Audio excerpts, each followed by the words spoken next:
પણ ત્યાં પણ જો ટોટલ 7-8 બેઠક કમસે કમ જોખમમાં તો છે જ. હવે થાય કે ન થાય પછીની ઘટના છે, પણ જોખમમાં તો છે. અત્યારે વેન્ટિલેટર ઉપર છે.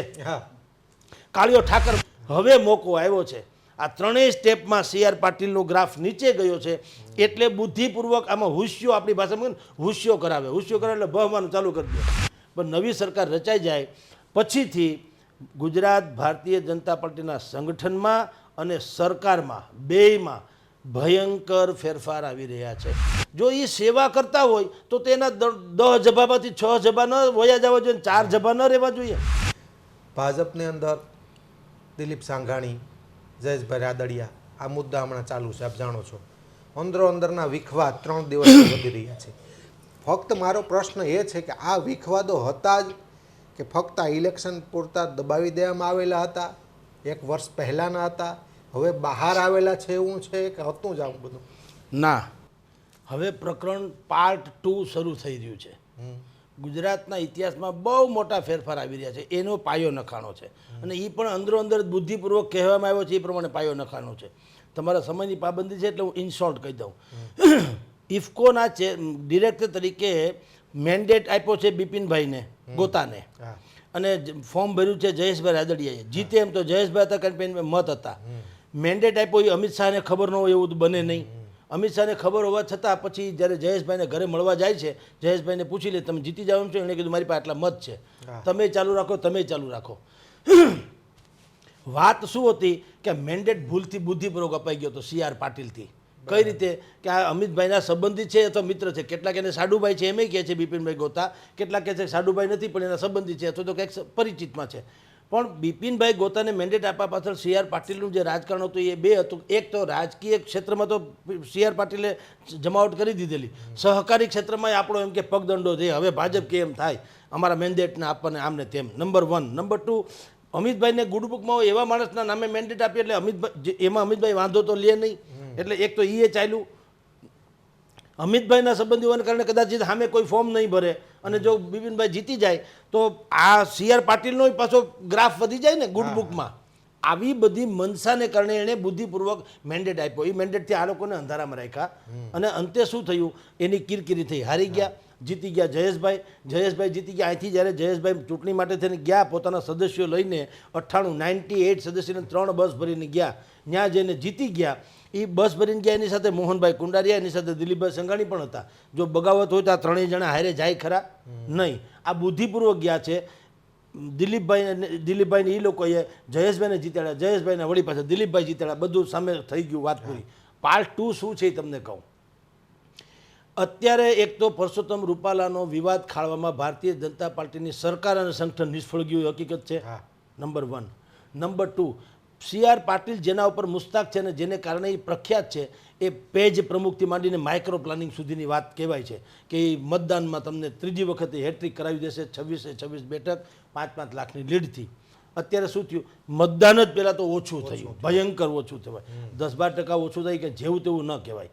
એનો અર્થ એમ છે કે તમારી જે પેજ પ્રમુખવાળી વાત છે એ અસર પણ રહી નહીં. પેજ પ્રમુખ તો બાકાયદા નોકરિયાત જેવી વાત છે. હું સવારે ઓફિસે જવાનો એટલે જવાનો જ છું, ન જાઉં તમારો પગાર કપાય કે મને કાઢી મૂકે દાખલા તરીકે.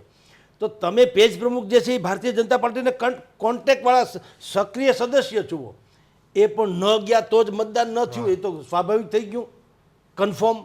આ બીજી પછડાટ. ત્રીજી પછડાટ, ક્ષત્રિય સમાજના વિરોધને કારણે 2-4-5-3 બેઠક તો અહીંયા જોખમમાં છે. જામનગર, સુરેન્દ્રનગર અને કચ્છ એ અહીંયા જોખમમાં છે. ઓલીકોર, આણંદ, બનાસકાંઠા અને એ બાજુની 4-3 ભરૂચની એ પણ ત્યાં પણ જો ટોટલ 7-8 બેઠક કમસે કમ જોખમમાં તો છે જ. હવે થાય કે ન થાય પછીની ઘટના છે, પણ જોખમમાં તો છે. અત્યારે વેન્ટિલેટર ઉપર છે. કાળિયો ઠાકર બચાવે એને, ચમત્કાર થાય તો માની લ્યો. તો આ બધા ત્રણેય જે વાત છે એ શું સૂચવે છે, CR પાટીલની હવે એના જે તાકાત હતી, એનો જે હાવ હતો, ઓરા હતો, એ હવે ઘટતો જાય છે, ઓસરતો જાય છે. આ વાત. બીજું, એની ભીતરમાં શું હતું, આ બધા જે દિગ્ગજો હવે બોલે છે, બોલવા નીકળ્યા છે, શરૂ થયા છે, એના જેવા લાખો લોકો જે છે દિગ્ગજ, જેને કહેવાય ખાનખાના કહી શકાય, એ લોકોને પણ CR પાટીલનું વર્તનથી બહુ જ શિકાયત હતી. અમિત શાહ નારાજ છે કે બિલકુલ થોડા દિવસોથી. કારણ કે સી.આર. પાટીલની પૃષ્ઠભૂમિ છે એ કોન્સ્ટેબલની છે, પોલીસની છે ટૂંકમાં. તો એ એટલે એ પોલીસની જેમ દંડાથી રાજ ચલાવતા હોય. અહીંયા આવ્યા હતા જ્યારે એ રૂપાણીની સભામાં અહીંયા રાજકોટમાં, તો એણે જાહેરમાં કીધું કે કોઈ એમ માનતા હોય કે રૂપાણીને જબ્બાની છાળ પકડી લઈશ તો મને ટિકિટ મળી જાય કે હોદ્દો મળી જાય તો ભૂલી જાજો, એવું કાંઈ નહીં થાય. બોલો હવે આવું તો કોઈ સીએમની ઉપરવટ જઈને પક્ષનો પ્રમુખ બોલી નાખે એટલું તો હદ થઈ ગયું હતું. સીએમ ઇઝ ફાઇનલ ઓથોરિટી ગણાય. તો બીજા શબ્દોમાં કહી શકાયું હોત, એ બીજા શબ્દોમાં કહેવાને બદલે ખુલ્લે આમ કહી દીધું એણે. એટલે ત્યારથી માંડીને આજ સુધીમાં અનેકો વખત એણે આવું જ વર્તન કર્યું છે જેનાથી લોકો ત્રાહિમામ પોકારી ગયા કે કરવું શું. પણ એક હથ્થું શાસન હતું અને ક્યાંય અવાજ બુલંદ ઉઠાવી શકાય એવી વાત જ નથી. વિરોધનો વ સૂરનો સ બોલી શકાય એમ હતું નહીં. એટલે બધાએ ખમી ખાધું બુદ્ધિપૂર્વક કે ભાઈ જે હોય તે હમણાં જરાક સહન કરી જાઓ. કારણ કે એકમાત્ર આ છે નરેન્દ્ર મોદીના ઓરાથી જ બધું હાલતું હતું. હવે મોદી બોલે સો નિહાલ સત્રી અકાલ એવી જેવી વાત હતી, બીજે બેહવાને કોઈ ડાળ નથી. તો બધાએ સહન કર્યું. હવે આવ્યો મોકો અને રાજકારણમાં હંમેશા કહું છું છેલ્લો ઘાસ રાણાનો હોય, પહેલો નહીં. આ હું હંમેશા દરેક ડિબેટમાં કહું છું. લોકો કે હવે શું થશે, આજે હું આમ બોલું છું કાલે આવું ન પણ હોય, બધું ફરી જાય. કારણ કે આમાં તો સમીકરણો રાતોરાત પલટી જાય. તમે અર્જુન મોઢવાડિયા કોંગ્રેસમાં કોઈ દી હતા, ભાજપમાં કલ્પાતા થયું કે નહીં? હવે કલ્પનાતીત જ વાત થાય એનું રાજકારણ છે. કારણ કે નીતિમત્તાને નાને કોઈ લેવા દેવા હોતી નથી. એટલે સ્થિતિ એવી હતી કે હવે મોકો આવ્યો કે પેજ પ્રમુખવાળી જે ભાઈની વ્યવસ્થા છે એ ધરાશય થઈ ગઈ છે. મતદાન સાવ ઓછું થયું છે. 6-7 બેઠક ડેન્જર ઝોનમાં છે, એમાંથી 2-4 કદાચ જાય તો નવાય નહીં. આ બધી સ્થિતિ જોતાં હાઈકમાન્ડને પણ હવે વાત રિપોર્ટ પહોંચાવો એને લાગતા વળગતા એ કીધું હોય કે ભાઈ તમે આ ભાઈને હોંપવું છે પણ હાવ દાદાગીરીથી હલાવે છે, કોઈનું સાંભળતા નથી, ગોળ્યું કાંઈ. અને મેં હંમેશા કીધું છે કે બીજી બાજુ જે હોય તે સૌરાષ્ટ્રમાં કોઈ નેતાઓને તમે દંડિકાથી હકાવી શકો એટલી લાચાર આ પ્રજા નથી.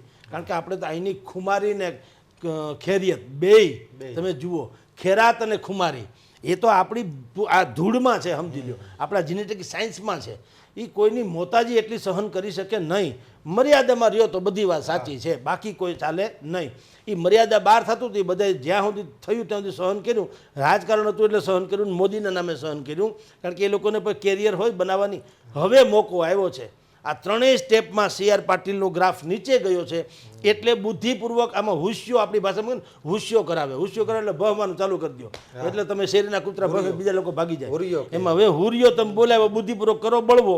એટલે તમે જુઓ દિલીપ સંઘાણી નેત્ર બોલે ની આટલો પીઢ પત્ર પોલિટિશિયન્સ છે. નારણભાઈ કાછડિયા ઠીક પહેલાંય બોલાતા ને હજી બોલે, પણ દિલીપ જે ભાઈ છે સંઘાણી એ બોલે નહીં.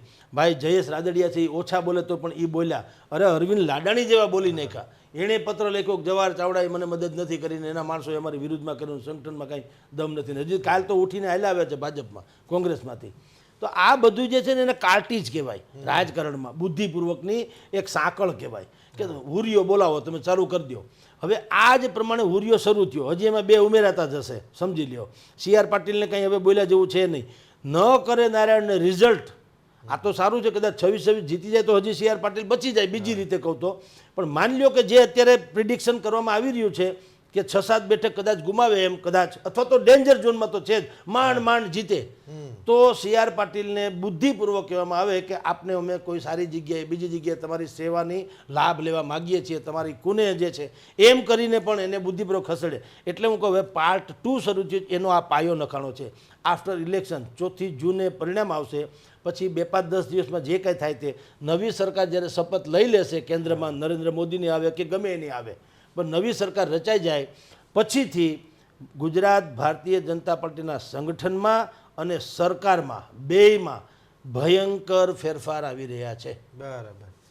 આમ જોતાં દરેક ડિબેટમાં વાતો થતી, શું લોકશાહી ખતરામાં છે? એક પ્રશ્ન એ પણ થાય અત્યારે જોઈએ ને, આમ જોતાં અમુક દુનિયા જો દરેક વ્યક્તિની વિશેષતા હોય. હું નેતા બનું, તમે પત્રકાર છો તો નેતા બનો, એટલે પત્રકારનું પણ પ્રથમ વિચાર હોય એની જવાબદારી. બિઝનેસમેન હોય કોઈ અને એ નેતા બને તો થોડું બિઝનેસમેન હોય, એનું ક્ષેત્ર હોય, એમાં એની પારંગતતા હોય. ભાજપ સરકાર છે એમાં કોઈ પ્રોબ્લેમ નથી. ખેડૂતો ક્યાંક નારાજ, એની એવી વિશેષતા છે કે બિઝનેસ, ધંધા, ઉદ્યોગ આવવા જોઈએ, પરંતુ ખેડૂતોને જે સફળતા મળતી એને ફાયદો થતો કોંગ્રેસ શાસનની અંદર એ ખેડૂતોનો નથી થતો એ ફાયદો જેટલો બિઝનેસમેનને ફાયદો થાય. તો લોકશાહીની એક વચ્ચે વાત લઈ લઉં તો ભાજપ જે ધારે એ કરે, આખો મુદ્દો સમજવો છે. જે સાંકળ બનાવવામાં આવે છે ભારતીય જનતા પાર્ટી દ્વારા બૂથ લેવલે, આખો મુદ્દો સમજવો છે. આખું ષડયંત્ર કઈ રીતે રચાય. જુઓ, તમે લોકશાહી ખતરામાં ક્યારે જાય જ્યારે લોકો પોતે લાચાર થઈ જાય, અણસમજુ થઈ જાય, બેકાર થઈ જાય, બેવસ થઈ જાય અને બેદરકાર થઈ જાય. આ લોકશાહી છે, નેતાશાહી તો છે નહીં, પક્ષશાહી છે નહીં, માર્કેટિંગશાહી છે નહીં. તમે એટલે કે 5 વર્ષે ચૂંટણી આવે છે, તમારા મત સિવાય તો છૂટકા નહીં. હા, તો કોણ તમને ના પડે છે હરાવતા? શું કામ તમે હાથે કરીને હારી જાઓ છો? આમાં નેતાઓની શાણપણ કરતા તે આપણી દુર્બળતા અને આપણી નબળાઈ બહુ મોટી જવાબદાર છે. તમે મેનિફેસ્ટો વાંચીને કે કોઈ માણસના વચનને આધારે રેવડીબાજી કોઈ કરે ને તમે મત આપી દો, એ તમારો વાંક નથી. તમારે એટલું તો સમજવું જોઈએ ને કે કેજરીવાલ હોય કે નરેન્દ્ર મોદી હોય, એ કંઈ જાદુગર છે, પૈસા છે એ આમ આસમાનમાંથી પાડવાના છે. આલિયાની ટોપી માલિયા માથે, આલિયો ઉઘાડા માથે. આ તો આપણે દુનિયા આખી જાણીએ છીએ કે ભાઈ એ પોતે આપણા પગારમાં નભે છે. હા, પેલી વાત તો એ છે. પગાર તો છોડો, એના જે રજવાડા ચાલી રહ્યા છે, જાહો જલાલી 8,000 કરોડના પ્લેનમાં ઉડાવ. હવે હમણાં અમદાવાદમાં મત આપવા આવ્યા હતા નરેન્દ્ર મોદીજી. એક મત એનો એનો અધિકાર છે, નો ડાઉટ. પણ એ જે આવ્યા હતા એનો તમે ખર્ચો ગણો બાકાયદા, તો તમને ખ્યાલ આવે કે એ મત આપણને કેટલા કરોડમાં પડ્યો. કરોડમાં કહું છું, બધો જ તમે ગણો તો સવાલ એ છે કે આ તમારા રજવાડા જોઈ આપણા નામે એ ભોગવે છે કે એને પોતાનો પગાર છે એટલો કે હાલે એમ છે? નહીં, એ તમારા મારા પગારથી જ. તો હું તમને કહું, કોઈ એમ કહી દે કે હું તમને મફતમાં સાયકલ આપીશ કે મફતમાં લેપટોપ આપીશ કે મફતમાં ફલાણું આપીશ, તો મફતમાં કે તમારી પોતાની ફેક્ટરી છે? તમે અમારા લોહી ચૂસીને એને આપવાના છો, એ તો હકીકત છે. તો પ્રજાએ શું કામ એમ ન સમજવું જોઈએ? અને આ પણ એક જાતના, તમે જો નબળાને મદદ કરો એમાં કઈ રીતે મદદ કરવી જોઈએ? એના સ્કિલ ડેવલપમેન્ટની મદદ કરવી જોઈએ. હું પત્રકાર જેવો કાંઈક હોઉં તો મને તમારે કોઈક નાના મોટા છાપામાં પત્રકાર તરીકે રખાવી દેવો જોઈએ. મને આવીને 2,000 રૂપિયા આવી જાય તો કાલ વપરાઈ જાય. પછી પાછો હું હતો એ નહીં, તો 2,000 રૂપિયા મારો કોઈ ફાળો કે મારો કોઈ એમાં વિજય નથી. એ તો અમુક મને હાટકા હરામ ના કરવાની ઘટના છે. એક વખત મદદ કરી બી દઈએ, ઓન ધ સ્પોટ જરૂર હોય તો ભલે દઈ દો તમે, પણ પછી એને સ્કિલ ડેવલપ. ભાઈ તમે શું કરી શકો એમ છો? તો ખેતી મજૂરો, આખે ખેડૂતો છે, આપણે દર વખત કહીએ વરસાદ બહુ આવે તો હો થઈ જાય, વરસાદ ઓછો આવે તો હો થઈ જાય, વળી અતિવૃષ્ટિ થાય તો હો થઈ જાય, માવઠું આવે તો હો થઈ જાય. એટલે ભલામણા તમારો મેળ કરવો કેમ? એના હવે તમે દર વખત કે હલો આપણે કામ કરો, સર્વે કરાવવાનું પૈસા આપો, સર્વે કરીને પૈસા આપો. એટલે 12 માસમાં 4 માસ આડાવડું થાય ને તમે સર્વે આપીને પૈસા આપ્યા કરો તો એની હમસ્તી બુદ્ધિ ભ્રષ્ટ થઈ જાય. તમે એને કહો કે ભાઈ હવે એક કામ કરો, આધુનિક ખેતી તરફ વળો. ઇઝરાયલમાં પાણી નથી તો એ લોકો ત્યાંથી ટમેટા બટેટા એક્સપોર્ટ કરે છે, પોતાના ખાતા વધે એક્સપોર્ટ. તો તમે હવે નવી પદ્ધતિ શીખવાડો. ભાઈ જો આ ઋતુનું કાંઈ નક્કી નથી, હવે આડાવડું થઈ ગયું છે. એટમોસ્ફિયર પણ ગ્લોબલ વોર્મિંગ એવી થઈ ગઈ છે કે કાંઈ નક્કી નથી. ચોમાસામાં અત્યારે આપણે વરસાદ, ભાઈ કહે છે ને અંબાલાલ પટેલ, સોમવારથી છે લ્યો આગાહી પાછી વરસાદની ને. તો તમારે એક વખત કેવું જોઈએ ખેડૂતોને, ભાઈ અમે આ તમને મદદ કર્યા કરીએ, એનો તમારા મજા નહીં આવે ને અમને મજા. અહીંયા આમાં છે ને આંધળો વળે ને વાસળો સાવે તો કાંઈ મેળ નહીં પડે. એના કરતાં બેટર વે તમને અમે કહીએ છીએ કે હવે જો નવી પદ્ધતિ આવી છે કે ડ્રીપ ઇરિગેશન કરો, સ્પ્રિંકલેવાળું કરો, તમે આ બાકીનું બધું જે કંઈ ઓલા કોટેડ બોટેડ કરીને કરે છે એ કરો છો. જે કંઈ પદ્ધતિ નવી છે એ તમે શીખવાડો ને પગભર કરો. તમે લાચારીથી એને બંધ કરી દો. હવે તમે સતત લાચાર જ રાખો છો. એટલે જનતાએ આ ખરેખર સમજવું જોઈએ, લોકશાહી ખતરામાં આપણે કારણે છે. આપણને કોઈક 2 બટકા નાખે એટલે આપણે બધા ઓહો થઈ જઈએ છીએ. આપણે સમજતા નથી કે આપણી ઉપર જોખમ છે. કારણ કે તમે 2 બટકા આપે છે ને 22 બટકા તો એ લેવાના છે જે સરકારો રચતી હોય તે. તો પ્રજાએ સમજવું જોઈએ કે આ લોકતંત્ર છે એટલે આપણી સત્તા હોવી જોઈએ. મારી મરજી મુજબનો તો કોઈ નેતાય હોવો ન જોઈએ મારા પંથકનો, કમસે કમ મારા એટલે કે નાગરિકોના વિરુદ્ધનો. હવે કોઈને ખબર નથી, એલિયન્સની જેમ કોઈક ઉતરે છે ને ટિકિટ મળી જાય છે ને એ ટિકિટ જીતી જાય છે. લ્યો, હું ઓર્ગેનાઇઝ ક્રાઇમ શબ્દ સાંભળ્યો તો, આ ઓર્ગેનાઇઝ પોલિટિક્સ છે. તમે ગમે એ કરો, તમારી દુશ્મન હોય તો મારે મત આપવો છે ને જીતાડવો છે, જીતાડી દો. તમે બધા ખાલી કાગારોળ કર્યા કરો તો આ લોકતંત્ર નથી. એટલે લોકતંત્રને ખતરામાં લોકોએ, એટલે કે આપણે મૂક્યું છે. ને આપણો પ્રોબ્લેમ શું છે, 5 વર્ષે મતદાન હોય ને ત્યારે જ આપણે 5-15 દિવસ કે 1.5 મહિનો માની લ્યો કે આમાં લપાઝપીમાં પડીએ છીએ. બાકી 4.5 વર્ષ આપણે આવેદનપત્રમાં અને કાં આપણી સમસ્યામાં આ ગુજારી દઈએ. આ 4.5 વર્ષ બાકીના જે છે અથવા તો 5 વર્ષના પછીનો જે સમય છે, ક્યારેય આવા શુદ્ધ સેમિનાર થતા નથી કે મત એટલે શું, રેવડીબાજી એટલે શું, કેનાથી શું મેનિફેસ્ટો બહીને રજૂ કરવા જોઈએ. આ મેનિફેસ્ટો લાગુ પડ્યો હોત તો આમ નુકસાન થાત, આ મેનિફેસ્ટો લાગુ પડ્યો તો આમ ફાયદો થાત, દેશમાં મોંઘવારી હોવાનું કારણ આ છે, આમ થાય તો મોંઘવારી થાય. દેશમાં અર્થશાસ્ત્રીઓ નથી, છે બધા વિચક્ષણ અર્થશાસ્ત્રીઓ છે.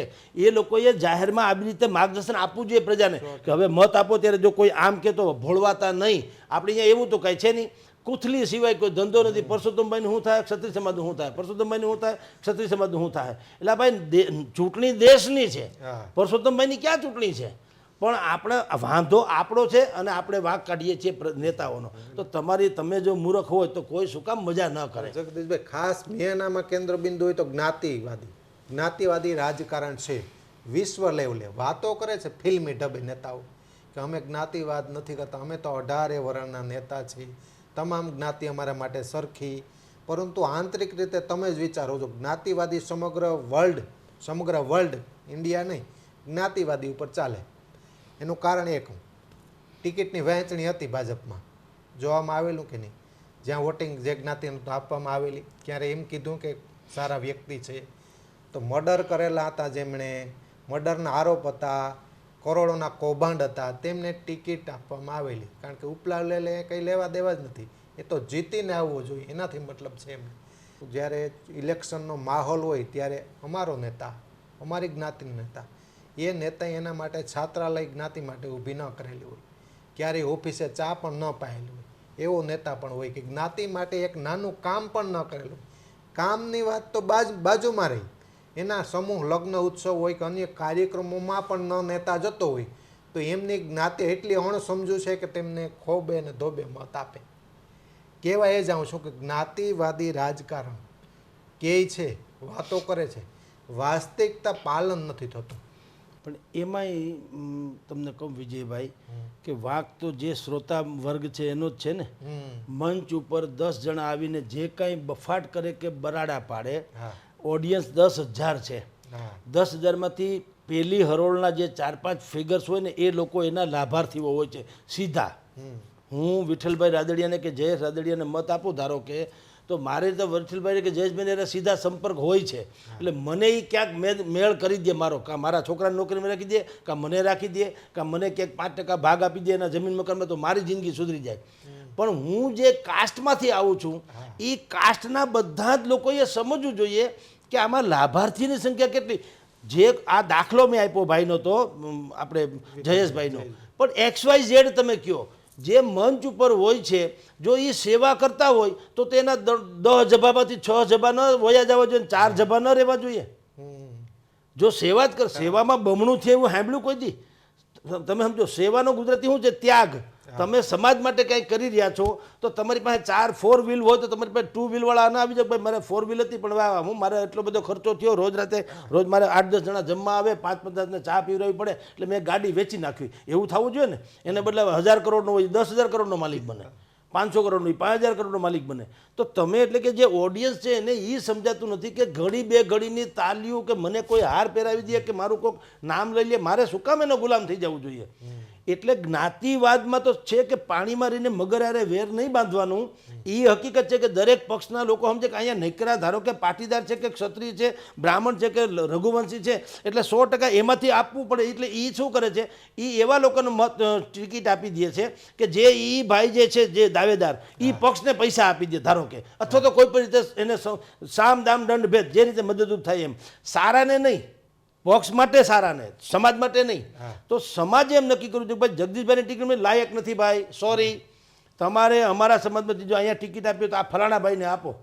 એવી આપણે ત્યાં મેં તમને કીધું કે આ પોલિટિક્સ જે છે ને હવે એ સમકાલીન પ્રક્રિયા થઈ ગઈ છે. લોકોએ શું કરવું જોઈએ, છાશવારે કહું છું, દર 6 મહિને પણ એક સામાન્ય રીતે મોક ડ્રીલ જેવું એક ચૂંટણી પોતે કરવી જોઈએ, માનદ ચૂંટણી, જ્ઞાતિના પટેલ જેવી રીતે. બિલકુલ માનદ એવો પ્રયોગ કરવો જોઈએ. ચાલો ભાઈ અત્યારે 6 મહિના થઈ ગયા, આપણો આ વિસ્તાર છે, 10,000 લોકો અહીંયા છે, 10,000 વસ્તુમાં જગદીશભાઈ ઊભા છે, વિજયભાઈ ઊભા છે અને ભાઈએ ઊભા છે, રાઈટ?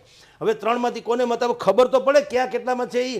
અને બીજું જે અત્યારે ચૂંટાઈ ગયો છે એની પાસે બી તમે એને રિપોર્ટ તો માગો કે ભાઈ સાચો ખોટો હિસાબ તો આપો, હાવ જૂઠું શું કામ બોલો, સાચો જવાબ તો આપો. એમ તમે ઘાયલ સાહેબને પૂછો તો ખરા, ભાઈ તમારે 6 મહિના થઈ ગયા, તમે સમાજના નામે જીતી ગયા, ટિકિટે મળવી લીધી, બધું સમાજ માટે શું કર્યું એ મને તમે કહો. તો હવે હું તમને કહું, જ્યારે કહું તમને કે સવાલદાર પ્રજાને જવાબદાર તંત્ર મળતું હોય છે, તમે જ્યારે સહન કરી લ્યો છો એ તમારી શક્તિ નથી, એ તમારી દુર્બળતા છે. સહન શક્તિ એ કોઈ શક્તિ નથી, એ દુર્બળતા છે. માણસે હંમેશા પોતાના મતની વેલ્યુ સમજવું કે આ એક મત હું આપું છું, એ મત મને 5 વર્ષ પીડા આપનારો છે કે મને 5 વર્ષ પ્રસન્નતા આપનારો છે, એ સમજવું જોઈએ. હવે ભાઈએ કીધું હાલો નાખી આવીએ, એ પછી તમારે આખી જિંદગી નાખવાની રહે છે.